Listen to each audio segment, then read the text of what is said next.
Hello ಎಲ್ರಿಗೂ, ಇವತ್ತಿನ recipe ಬಂದುಬಿಟ್ಟು ಕಸ್ಟರ್ಡ್ ಪುಡ್ಡಿಂಗ್. ಇದು ಬರೀ 4 ಇಂಗ್ರೀಡಿಯೆಂಟ್ಸಿಂದ ಮಾಡಬಹುದಾದಂಥ ಒಂದು ಸಿಂಪಲ್ ಆಗಿರೋ ಒಂದು ಪುಡ್ಡಿಂಗ್. ಇದು ಈ ರೀತಿ ಕಟ್ ಮಾಡಿ ಕೊಡೋದ್ರಿಂದ ಮಕ್ಕಳು ತುಂಬಾ ಇಷ್ಟಪಟ್ಟು ತಿಂತಾರೆ. ಇದನ್ನು ಟೇಸ್ಟಿನೂ ಆಗುತ್ತೆ. ಒಮ್ಮೆ ಇದನ್ನು ಟ್ರೈ ಮಾಡಿ.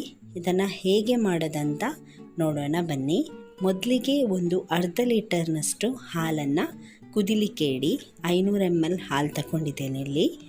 ಈಗ ಇದು ಕುದಿತಾ ಇರಬೇಕಾದ್ರೆ, ಅಂದರೆ ಬಿಸಿ ಆಗ್ತಾ ಇರಬೇಕಾದ್ರೆ 3 ಚಮಚದಷ್ಟು ಕಸ್ಟರ್ಡ್ ಪೌಡರಿಗೆ ಒಂದು ಅರ್ಧ ಲೋಟದಷ್ಟು ಹಾಲನ್ನು ಹಾಕಿ ಚೆನ್ನಾಗಿ ಮಿಕ್ಸ್ ಮಾಡಿ ಇಟ್ಬಿಡಿ.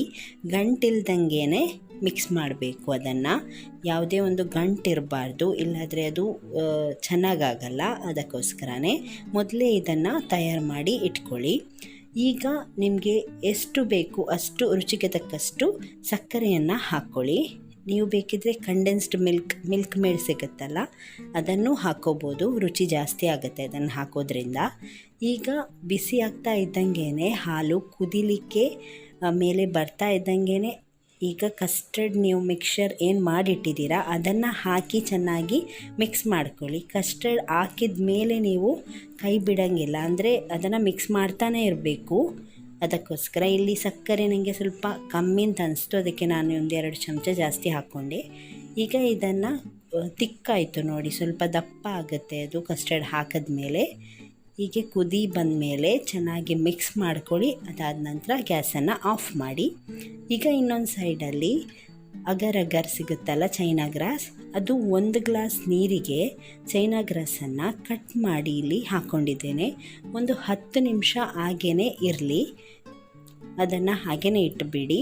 ಅದಾದ ನಂತರ ಒಂದು 10 ನಿಮಿಷ ಆದ ನಂತರ ಅದನ್ನು ಮೆಲ್ಟ್ ಮಾಡ್ಕೊಳ್ಳಿ. ಚೆನ್ನಾಗಿ ಮಿಕ್ಸ್ ಮಾಡಿ ಮೆಲ್ಟ್ ಮಾಡ್ಕೊಳ್ಳಿ. 1 ಕಪ್ಗಿಂತ ಜಾಸ್ತಿ ನೀರು ಹಾಕೋಬೇಡಿ.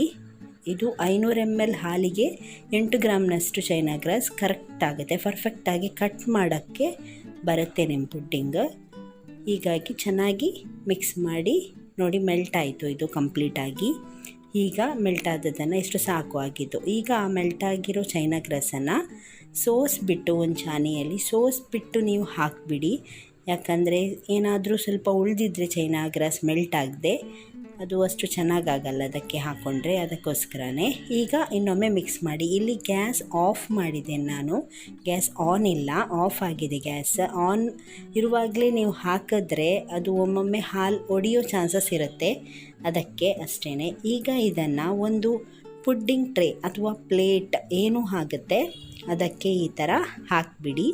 ಹಾಕಿ ಆದಮೇಲೆ ನಿಮಗೆ ಯಾವ್ದು ಇಷ್ಟನೋ ಆ ಡ್ರೈ ಫ್ರೂಟ್ಸನ್ನು, ಗೋಡಂಬಿ, ಬಾದಾಮ್, ಪಿಸ್ತಾ ಏನಿದ್ರೂ ಅದನ್ನು ಕಟ್ ಮಾಡಿಕೊಂಡು ಹೀಗೆ ಡೆಕೋರೇಟ್ ಮಾಡಿ. ಡೆಕೋರೇಟ್ ನಿಮ್ಮ ಇಷ್ಟ, ಹೇಗೆ ಬೇಕಾದರೂ ಮಾಡ್ಕೋಬೋದು. ನಾನೀಗ ಸಿಂಪಲ್ಲಾಗೆ ಮಾಡ್ಕೊಂಡಿದ್ದೇನೆ.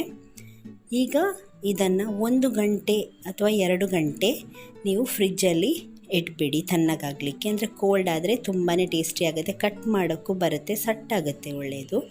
ನೋಡಿ ಹೀಗೆ ಕಟ್ ಮಾಡ್ಕೊಳ್ಳಿ. ಕಟ್ ಮಾಡಿ ಮಕ್ಕಳಿಗೆ ಕೊಡಿ, 100% ಇಷ್ಟಪಡ್ತಾರೆ. ಇದನ್ನೊಮ್ಮೆ ಟ್ರೈ ಮಾಡಿ. ವಿಡಿಯೋ ಇಷ್ಟ ಆದರೆ ದಯವಿಟ್ಟು ಲೈಕ್ ಮಾಡೋದಂತೂ ಮರಿಬೇಡಿ. ಹಾಗೂ ಸಬ್ಸ್ಕ್ರೈಬ್ ಕೂಡ ಮಾಡಿ, ನಿಮ್ಮ ಸ್ನೇಹಿತರ ಜೊತೆ ಶೇರ್ ಮಾಡಿ. ಧನ್ಯವಾದಗಳು.